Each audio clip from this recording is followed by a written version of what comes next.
Olá! Hoje a gente vai dar uma olhada numa relação bíblica bem complexa, né? Saul, o primeiro rei de Israel, e Davi, o pastor que viria a ser rei depois. É uma história fascinante, que começa com admiração, até amizade, mas descamba para uma perseguição daquelas. Exato.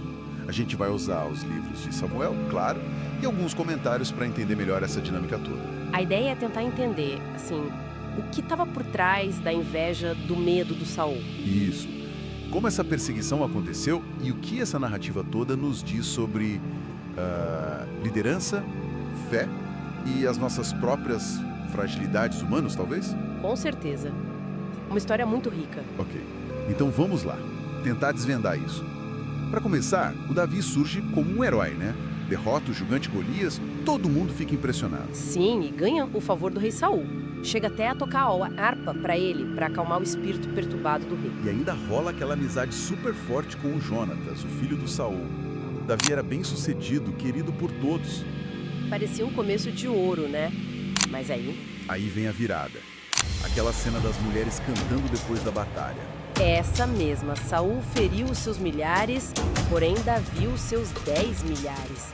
Olha, é impressionante como um cântico popular... Vira o estopim de tudo. Exatamente.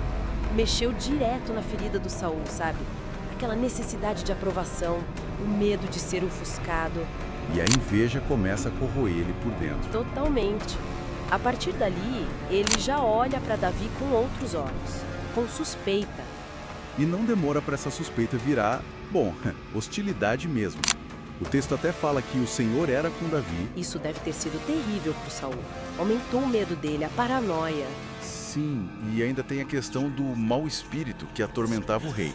Como é que isso se manifestava na prática? Era só mau humor? Ah, não, era bem mais sério. Manifestava-se em fúria mesmo. Violência física. Teve aquela cena 2 vezes, aliás. Da lança? Isso. Enquanto Davi estava lá, tocando harpa para tentar ajudar, Saul simplesmente arremessa a lança contra ele, tentando matar o rapaz ali mesmo. Nossa, que tenso. E o Davi conseguiu escapar. Conseguiu, mas a intenção do rei ficou claríssima. E tem um contexto importante aí, né? Qual? O Saul já sabia que Deus o tinha rejeitado como rei por causa das desobediências dele lá atrás. Verdade. Ele já estava com a corda no pescoço, digamos assim. Pois é, então ele provavelmente já via Davi como o cara que Deus tinha escolhido para ficar no lugar dele. Isso alimenta a paranoia, entende? Ele tentava proteger o trono, a dinastia dele, a qualquer custo. Faz sentido. Então, além dessa violência direta, de tentar matar com a lança, ele usou outras artimanhas. Usou assim. E aí você vê o desespero dele. Foi pela astúcia também, ofereceu as filhas em casamento, lembra? Lembro. Primeiro a Merabe, que depois ele veio para outro cara. Exato. E depois a Mical. Essa amava o Davi, mas aí Saul exigiu um dote.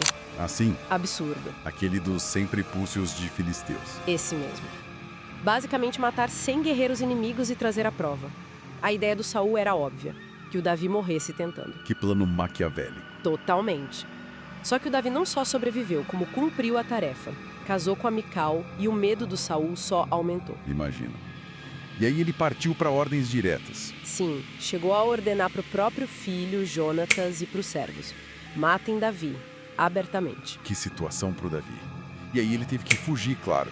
Teve gente que ajudou ele nessa hora. Ah, sim. E foram ajudas cruciais. O Jonatas, mesmo sendo filho do rei, foi extremamente leal. Incrível essa amizade, né? Demais. Arriscou tudo para avisar o Davi, para interceder por ele junto ao pai. Uma lealdade que superou tudo.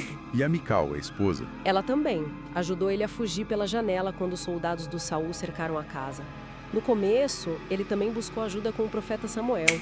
Essas alianças foram vitais. E essa fuga levou ele para uma vida bem diferente, né? Vivendo escondido, tem a famosa caverna de Adulão. Sim, um lugar marcante. Lá em Adulão, a família dele foi encontrá-lo, mas não só eles. Quem mais apareceu? Um grupo bem heterogêneo, digamos. O texto diz que se juntaram a ele homens em aperto, endividados, gente de espírito desgostoso.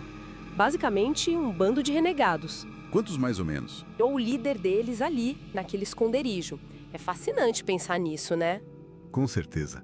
Esse tempo no deserto, liderando essa turma, deve ter sido uma escola e tanto para ele. Uma escola brutal, mas muito eficaz para formar o futuro rei. Moldou o caráter dele de um jeito único. Mas esse período difícil também mostrou algumas falhas do Davi, não foi? Aquele caso em Nob. Sim, é importantíssimo falar disso. No desespero para conseguir comida e armas para ele e para os homens dele, Davi mentiu. Para o sacerdote Aimeleque, certo? Exato. Mentiu para conseguir os pães sagrados e a espada que tinha sido do Golias. E essa mentira teve consequências horríveis. O tal do Doeg contou para o Saul, né? Contou. E Saul, na sua fúria, mandou matar todos os sacerdotes de Nob. Foi um massacre. O próprio Davi depois reconheceu a culpa dele nisso tudo. Puxa, isso mostra que mesmo os heróis... Exato. Mesmo os escolhidos por Deus cometem erros graves, especialmente sob pressão. Não dá para ter uma visão simplista, né? Mas essas dificuldades, incluindo os próprios erros, são vistas como parte do processo. Disciplina, aprendizado, dependência de Deus. É um contraste forte mesmo, porque ao mesmo tempo que a gente vê essa falha grave, a gente vê o Davi tendo a chance de matar Saul 2 vezes. 2 vezes, na caverna e depois no acampamento. Ele poupa a vida do rei que o caçava como um animal. Como essas duas coisas, a falha e essa magnanimidade, essa lealdade ao ungido do Senhor, conviviam nele? Essa tensão é o coração da história, eu acho. Mostra a complexidade do Davi sendo forjado mesmo, sabe? No fogo. Ele aprende com os erros, mostra essa lealdade incrível e cresce na fé. É como o texto diz depois, né? Uma longa guerra entre a casa de Saul e a casa de Davi. Exatamente, onde Davi ia se fortalecendo, mas os da casa de Saul se iam enfraquecendo. O processo era gradual. Isso tudo deixa a gente com uma pergunta final bem forte, né? Deixa sim, levanta uma questão importante. Como é que essas experiências todas, sabe? Tão extremas, a traição do rei, o medo constante, viver como fugitivo em lugares como Adulão. Liderar aquele grupo de homens difíceis. Ter o peso da morte dos sacerdotes nas costas por causa de um erro seu e, ao mesmo tempo, ter a força para perdoar, para poupar o inimigo. Como tudo isso junto, o bom e o ruim. Como tudo isso foi essencial para formar o caráter daquele líder que depois unificou Israel, aquele que foi chamado um homem segundo o coração de Deus. Talvez a liderança de verdade não se forme apesar das dificuldades e das falhas, né? Talvez se forme justamente através delas. É algo para a gente pensar. Uma reflexão profunda mesmo. Bom, agradecemos a quem nos acompanhou nessa análise da jornada intensa de Davi e Saul. Foi um prazer. Até a próxima.